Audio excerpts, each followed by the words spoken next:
Здравствуйте. Мы продолжаем беседы с настоятелем Староладожского Никольского мужского монастыря игуменом Филаретом. Отец Филарет, приветствую вас. Добрый день. Нам приятно бывать у вас в гостях. Спасибо за приглашение. Недавно мы с вами участвовали в заседании киноклуба президентской библиотеки в Санкт-Петербурге, в рамках которого состоялась презентация документального фильма о Старой Ладоге.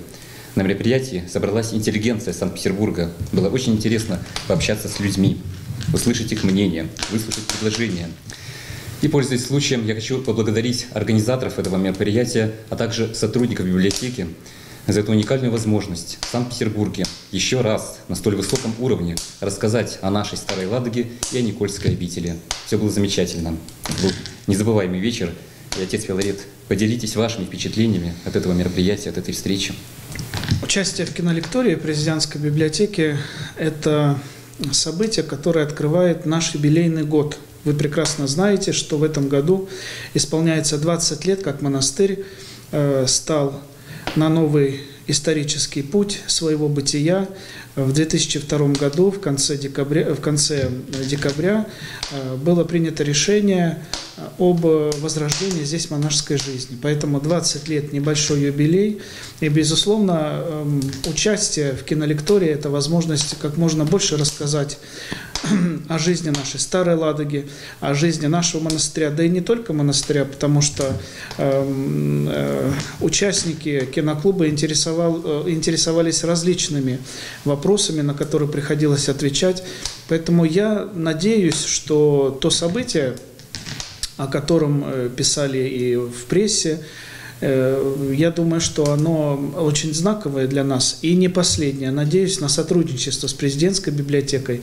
И мы уже наметили ряд планов на будущее, поэтому дай Бог, чтобы они реализовались в течение этого года и вообще на протяжении всего нашего общения между монастырем и президентской библиотекой. Будем дальше сотрудничать. А я предлагаю посмотреть небольшой сюжет с этого мероприятия. Давайте посмотрим. 17 февраля в Санкт-Петербурге в здании президентской библиотеки в рамках заседания киноклуба состоялась презентация документального фильма «Старая Ладога. Колыбель жизни». Во встрече приняли участие режиссер фильма Александр Ивушкин и настоятель Староладожского Никольского мужского монастыря игумен Филарет Пряшников.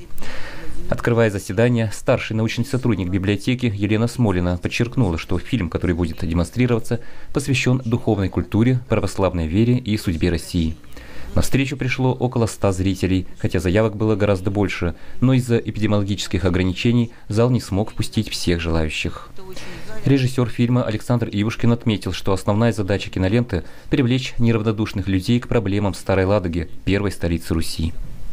Основная задача фильма, который мы сейчас увидим, это привлечь внимание неравнодушных людей к проблемам Старой Ладоги с ее историческими уникальными памятниками архитектуры, которые требуют нашего особого внимания и, конечно, нуждаются в восстановлении. Ежегодно Старую Ладогу посещают тысячи туристов из разных уголков России, в том числе и иностранцы. Поэтому наша задача – сохранить это историческое, культурное наследие как жемчужину России. Фильм «Беседа с игуменом Филаретом» позволяет из первых уст узнать о проблемах выживания древних святынь, о той громадной работе, которую проводят игумен, братья и прихожане. Игумен Филарет рассказал, что фильм снят весной прошлого года телеканалом «Волховское телевидение». Сам отец Филарет служит настоятелем монастыря недавно, всего 2-й год. В фильме он делится своими мыслями о сохранении обители. Главная тема фильма – состояние многих зданий Староладожского Никольского монастыря, а также памятников в его окрестностях. Выделены средства на разработку проектно-сметной документации на консервацию древнейшего храма обители – Никольского. В аварийном состоянии сейчас настоятельский корпус, там идет обрушение перекрытий. Настоятель подчеркнул, что в основном обитель восстанавливается на средства прихожан. Из монастыря фильм приводит нас в деревню Чернавино, на Васильевский погост. Расположен он в живописном месте на другом берегу реки Волхов. Здесь когда-то существовал древний Васильевский монастырь, который в 17 веке дал пристанище валаамским монахам, вынужденным покинуть остров Валаам из-за шведского завоевания. До наших дней сохранились храмы святого Василия Кесарийского и Преображения Господня. Храм Василия Кесарийского нуждается в замене крыши, реставрации куполов. Идут переговоры с Комитетом по культуре Ленобласти о восстановлении полов. Отец Филарет надеется, что храм возродится. Спасо-Преображенский храм находится в еще более плачевном состоянии. Монастырь пока даже не берется его возрождать. Еще один памятник, о котором идет речь в фильме – храм Рождества Иоанна Предтечи на Малышевой горе. В свое время он был главным храмом Старой Ладоги. Вокруг него располагался мужской Иоанновский монастырь, до наших дней не сохранившийся. В храме совершаются богослужения, но только летом. Он был задуман как холодный летний храм. В куполе сохранилась часть росписей. Отец Филарет признался, что есть мечта привести в порядок фасады храма. Существует проект воссоздания исторического иконостаса.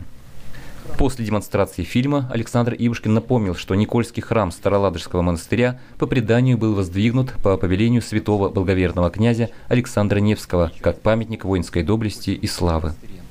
По преданию он был основан великим святым благоверным князем Александром Невским в 1240 году в память о загиблых ладожанах, которые сражались в Невской битве. Отец Филарет пригласил всех желающих в Никольский монастырь, отметив, что в прошлом году в обители был открыт музей, а также актовый зал на 100 человек, где можно проводить различные мероприятия. В монастыре есть гостиница, кафе. Жизнью. Вот приехать в монастырь, что посмотреть? Наверное, первое, что встречает вас, это, конечно, храм святителя Иоанна Златоуста. Он выполнен очень в необычной архитектуре для нашей земли в виде базилики. Это дело рук творения Алексея Максимовича Горностаева, 1860-1873 год. Но на этом месте был древний храм, деревянный храм, монастырский трапезный храм, как он считался. Удивительные, вы увидите росписи, фрески, которые сохранились, расписывали храмы выпускники Академии художеств Санкт-Петербурга. Еще на колокольне можно забраться. Да, вот следующий момент, конечно, это колокольня. С высоты птичьего полета можно увидеть и всю Старую Ладогу, и, конечно, незабываемые фотографии сделать. Прозвучало пожелание снять фильм о жизни Никольского монастыря. Режиссер Александр Ивушкин отметил, что эта тема появится в фильме, который готовится к 20-летию возрождения обители. В завершении встречи Елена Смолина выразила надежду, что храмы-мученики, о которых шла речь в фильме, еще воскреснут, а также рассказала, что в фондах президентской библиотеки хранятся немало материалов по Старой Ладоге. Отец Филарет, поделитесь вашими планами на ближайший год. Что планируется сделать? Может, что-то отреставрировать? Какие планы? Забегая вперед, хочу сказать, что, безусловно, мы на этот юбилейный год запланировали ряд мероприятий, конечно же, не связанных с реставрацией, потому что это очень дорого и совершенно для нас сейчас невозможно проводить какие-то большие, крупные работы по воссозданию или Никольской церкви, или настоятельского корпуса. Но мы в этом году запланировали проведение ряд работ в рамках нашей хозяйственной деятельности. Об этом я хотел бы подробно остановиться. Мы в этом году, помимо того, что будут проводиться противоаварийные работы на Никольской церкви, где-то с июля месяца, мы планируем, что к нам заедет уже подрядчик, который до конца года должен храм Никольский обезопасить. Будут заложены какие-то пробоины, образовавшиеся со временем. Храм сам Никольский будет взят в такой саркофаг, обтянут вместе с куполом и с крышей. Грандиозная будет работа по сохранению объекта, так как у нас сегодня нет возможности найти средства на воссоздание Никольской церкви, но мы этим занимаемся, идем вперед, подаем в государственную программу по развитию культуры. Надеемся, что что-то будет. Можно сказать, консервация. Это, можно сказать, консервация на сколько-то лет. Второй момент, второй объект, о котором мы должны сказать, это, конечно, наша колокольня. Мы запланировали ремонтные работы, покрасим шатер, хотя бы шатер колокольни, потому что он тоже нуждается в определенных работах. Ну и надеемся, что так как колокольня является доминантой нашего монастыря, конечно, она должна перед туристическим периодом, который мы ждем, все-таки выглядеть более достойно. Это мы тоже планируем за счет собранных средств, за счет тех средств, которые нам жертвуют прихожане, наши гости. Возможно, какие-то, может быть, предприятия увидят нашу программу и также захотят поучаствовать. Безусловно, большая работа будет проведена на Малышевой горе. Мы запланировали в этом году, где-то июнь-июль, это фасадные работы, покраска куполов, покраска фасада. Это тоже, хочу сказать, за счет будет проведено прихожан наших. Потянем ли мы это, я не могу сказать. Но планы сегодня верстаются. Это вот самое, наверное, самое важное. У нас останется еще настоятельский корпус, и у нас, конечно, останется храм Чернавина Василия Кисарийского. По Василию Кисарийскому мы планируем в этом году, безусловно, попробовать, если получится, провести тоже консервационные работы, чтобы его закрыть хотя бы, потому что там проблема большая с крышей, а крыша, она дает знать о себе, и от этого портятся и своды, и стены. Поэтому, конечно, планов очень много, но самое важное, я хотел бы поделиться с нашими зрителями и также весной и летом пригласить к нам приехать, потому что мы сейчас разрабатываем большую туристическую экскурсионную программу, можно сказать, музыкальную программу. Это заказ ряд туристических фирм, чтобы мы для гостей, туристов, приезжающих в нашу Старую Ладогу, могли организовать пешую прогулку по действующим, я подчеркиваю, по тем монастырям, по храмам, которые открыты, которые принадлежат Русской Православной Церкви сегодня. Поэтому мы готовим эту программу, и люди, которые будут заказывать экскурсионно-музыкальную программу. Почему музыкальную? Потому что это такой небольшой подарок в храме, где будет начинаться программа экскурсионная в нашем монастыре, а заканчиваться она будет в храме на Малышевой горе, в храме Рождества Христителя. И именно там будет запланирован такой духовный концерт. Концерт духовной музыки в исполнении нашего хора. Поэтому планы у нас грандиозные. Ну как, конечно, насколько они грандиозные, покажет время, но то, что мы готовимся уже сегодня, готовимся к лету, готовимся к работам строительным каким-то, да, и прочее. Конечно, мы планируем, что нам что-то удастся. Поэтому, если кто-то захочет, пожелает поучаствовать, потому что нам нужны и стройматериалы, и краска нужна, и известь нужна. Если будет желание поучаствовать и помочь нам с приобретением строительных материалов для того, чтобы мы могли провести все работы, я буду очень благодарен людям, организациям, которые, может быть, захотят откликнуться и поучаствуют в реставрации, восстановлении Никольского монастыря и святыни Старой Ладоги. Но я не сомневаюсь, что найдутся неравнодушные люди, и планы непременно осуществлятся. А я напомню, что благодаря телеканалу «Союз» нас смотрит огромная аудитория. И нам присылают вопросы с разных уголков России и даже из-за рубежа. Настало время перейти к вопросам наших зрителей. И к нам обращается Алексей из города Выборг, Ленинградской области.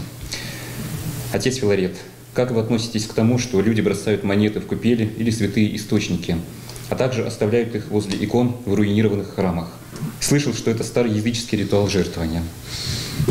Ну, возможно, ритуал такой присутствовал, когда оставляли какие-то вещи в таких сакральных местах для язычников. Но отвечу кратко, наверное, все-таки бросать в святые источники монеты и оставлять на камнях руинированных храмов какую-то мелочь, я думаю, нет необходимости, а лучше все-таки эту, в том числе и мелочь, в том числе какие-то пожертвования, отнести в храм, пожертвовать на восстановление, на содержание того же источника. Вы знаете, что у нас есть источник Параскевы Пятницы. Вот, кстати, я там тоже замечал монеты. И наш монастырь все-таки, как мы не хотели, но придется все равно о нем заботиться, потому что никому, кроме нашего монастыря, он как бы и не нужен. Поэтому я бы хотел попросить людей, которые хотят как-то поучаствовать в содержании того же источника, в восстановлении тех же храмов. Лучше все-таки не бросать свою трудовую копейку на ветер или в воду, а принести в храм, опустить в кружку пожертвования. Я думаю, даже лишняя копейка, лишний рубль, он всегда будет востребован для того, чтобы содержать и помогать в восстановлении порушенных наших святынь. Принесет пользу таким образом. А дальше к нам поступил видео-вопрос. Его записал Дмитрий из Ленинградской области. Давайте послушаем. Здравствуйте, отец Филарет. Я замечал у многих автолюбителей иконы в машинах. Водители считают, что они их защищают от аварий. А я считаю, что главное быть внимательным на дорогах и не надеяться на иконы. Хотелось бы услышать ваше мнение по этому поводу. Спасибо. Отец Филарет, как вы ответили на этот вопрос? Безусловно, все правила дорожного движения прописаны жизнями людей. Поэтому за рулем необходимо быть внимательным, соблюдать эти правила.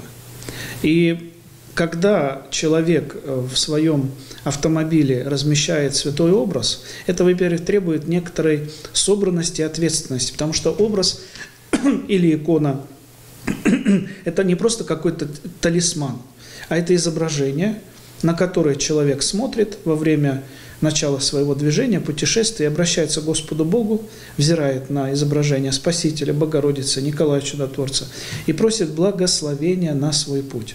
Но нельзя говорить, что икона является амулетом, охранным каким-то изображением. Икона для нас изображение, которое помогает нам, взирая на него, восходить умом к первообразу, помогает сосредоточиться, помогает понять, к кому я обращаюсь, у кого я прошу помощи и прочее. Поэтому, конечно, наличие иконы не освобождает от аварий, и наличие освещения машины не освобождает от того, что может с вами, не дай Бог, что-то произойти. Вот. Поэтому дай Бог, чтобы наше путешествие всегда было безопасным, но безопасность зачастую зависит от человека. Спасибо большое. Дальше обращается Игорь из города Ижевск. Однажды я переживал трудный период в своей жизни, и когда мне было очень плохо, в тот момент я дал обет Богу, что 40 дней подряд буду креститься с поклонами. Трудный период закончился, а свое обещание я так и не выполнил. Как вы можете оценить мой поступок? И не поздно ли сейчас выполнить свое обещание? Вообще не стремитесь давать какие-то обеты. Обеты действительно даются в очень таких сложных жизненных ситуациях. Но обет нужно выполнять. Мало его дать, нужно его еще исполнить. Он должен быть по силам, и желательно на вот это вот действие получить благословение от священника. Это первое. Второе. Если вы не смогли это исполнить, сейчас не надо этого делать, но нужно пойти на исповедь и покаяться, попросить у Бога прощения, что, Господи, я пообещал, но, к сожалению, я не выполнил это. Поэтому будьте аккуратны в обещаниях. Лучше не обещать, а лучше все-таки выполнять. А если уж обещали, то, значит, надо давать себе оценку. Ну, желательно все-таки рассчитывать свои силы. Если мы что-то обещаем Богу, потому что бывают разные жизненные ситуации, когда человек действительно дает обет Богу, что, Господи, я хочу немного потерпеть ради Тебя и ради того события, ради той жизненной ситуации, которую я переживаю. Да, вот я приведу такой пример, может быть, да, в семье дочка сломала ногу, и сломала очень серьезно. И родители, конечно, не были пьющими людьми, но они сказали, что вот, Господи, пока дочка наша не выздоровеет, мы алкоголя и увеселением никаких не будем привлекать в свой дом. Поэтому они, пока дочь не выздоровела, дочь, слава Богу, выздоровела без всяких последствий, но они выполнили свое обещание. Они не прикасались к алкоголю, да, и в доме у них не было веселья, как это заведено зачастую в нашем обыденной жизни. Поэтому вот так вот я бы ответил. Спасибо. Дальше интересный вопрос. Обращается школьница Вероника из Москвы, ей 14 лет. Здравствуйте, батюшка. Мы живем в России, и часто приходится слышать, как взрослые молятся Иисусу на русском языке. Однако я слышала, что христианство распространено по всему миру, и люди молятся на самых разных языках. Значит, Иисус понимает все языки, и даже русский, несмотря на то, что 2000 лет назад не то что русского, а и самой Руси еще не существовало. И на каком языке в раю люди общаются между собой, если они попадают туда из самых разных стран и разного времени? Вот такой интересный вопрос. Господь своим ученикам, которых отправил на проповедь, дал определенный харизматический дар. И мы об этом даре читаем в Священном Писании, в Деяниях апостольских. Апостолы получили дар говорения на языках.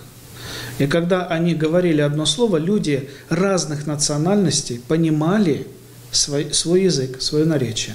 Это на ответ, как мы будем общаться в раю. Мы все будем понимать. Языкового барьера там не существует. Вот. Что касается остальных языков, то давайте вспомним, что Христос вообще родился в иудейской среде. И по преданию он говорил на арамейском древнем языке, на котором сегодня практически уже никто не говорит. Но вы знаете, что в храмах, в церквях молятся на разных языках, и на русском, и на английском, вот, и на сербском языке, и на греческом языке, на французском языке произносит молитвы. То есть Господь вне языковых барьеров. Господь слышит молитвы, произнесенные на разных языках. Но я бы хотел отметить, что наша русская православная церковь имеет огромное богатство. Это славянский язык. То есть тот язык, который был составлен специально для богослужения. Мы на этом языке не разговариваем. Это на русском языке мы говорим, но еще раз хочу сказать, и на русском языке Бог нас понимает. Но специально для нас, для славян, в свое время, в древнее время, был разработан язык славянский. Поэтому, когда вы придете в храм, вы услышите там молитвы, произносимые на славянском языке, на богослужебном языке.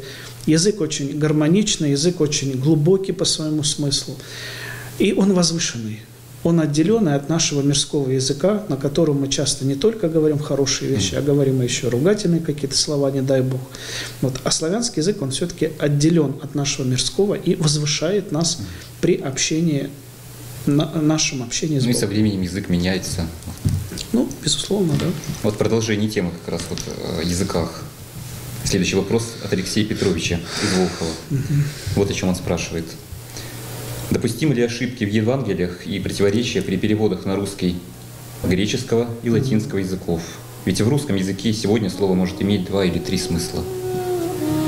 В зависимости от того, как использовал перевод толковник, переводчик.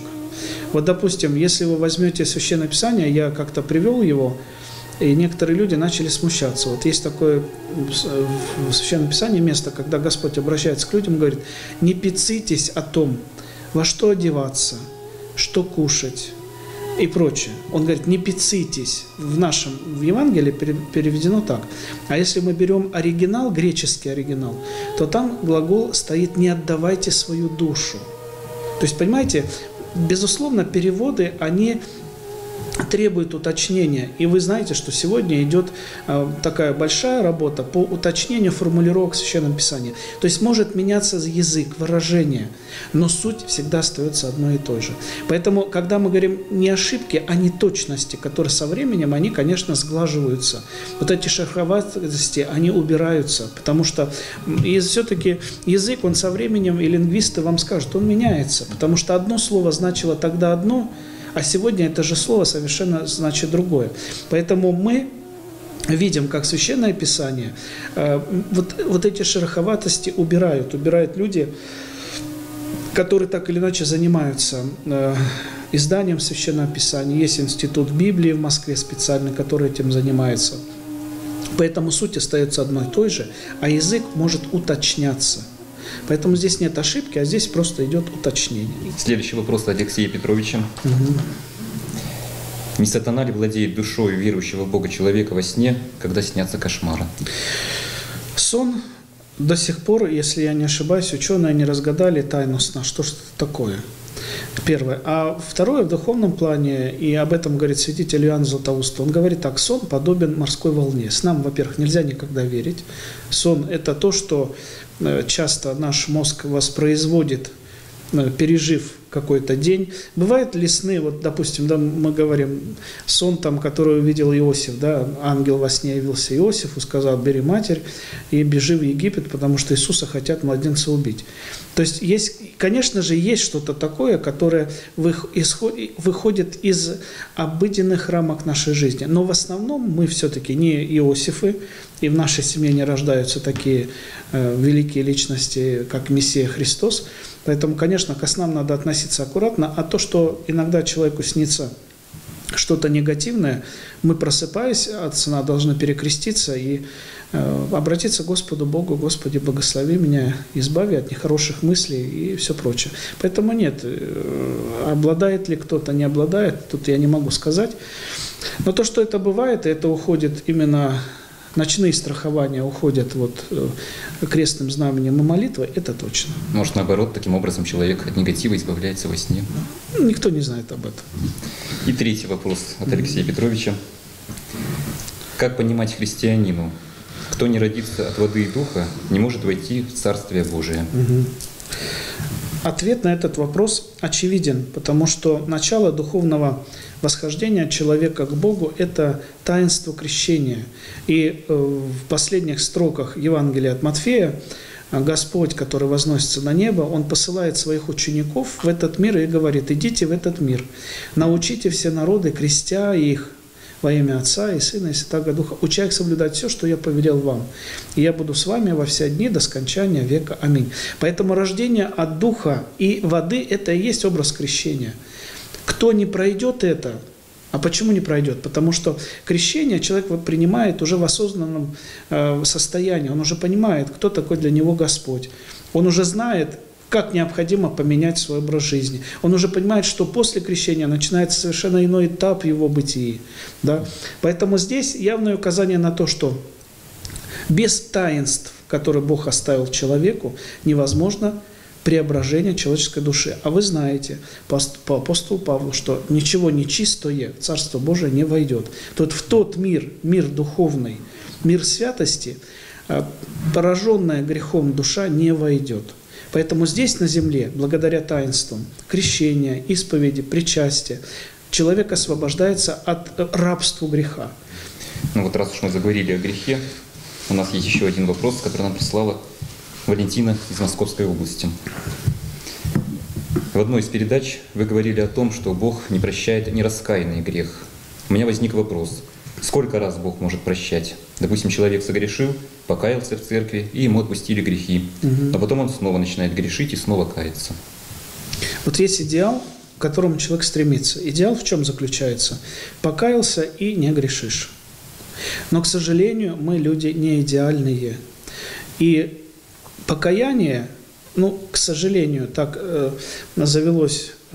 повелось в нашей духовной практике, часто люди покаяния подменяют вот этим вот опытом просто постоянно из исповеди в исповедь нести какой-то грех порока, которым они не могут избавиться, или блудные грехи, да, или там грех винопития, или грех там зависти и прочее.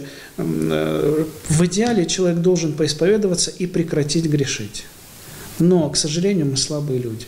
Поэтому Господь терпит нас и дает нам возможность, если даже мы оступимся, если мы споткнемся, то дает возможность опять подойти к исповеди, опять попросить прощения. Сколько Господь нам будет это прощать? Он прощает, безусловно, и всегда.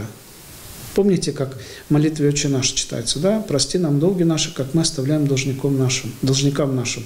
И там нет количественного выражения. Господь прощает человеку всегда. Нет, только единственное, что Бог не может простить нераскаянный грех. Если человек не видит за собой этого греха, если он не кается в том, что он делает нехорошие поступки, Бог не может его автоматом простить. То есть все происходит осознанно личностью и, конечно же, благодаря вот этой деятельной работе над собой. Отец Филарет, огромное вам спасибо за интереснейшую беседу. К сожалению, время нашей программы подошло к концу. Мы обязательно ответим на оставшиеся вопросы. Их у нас очень много. И по традиции я вас попрошу в конце передачи обратиться к нашим телезрителям. Братья и сестры, мы через некоторое время вступим в поприще Великого Поста. Время подготовки к празднику Светлого Христового Воскресения.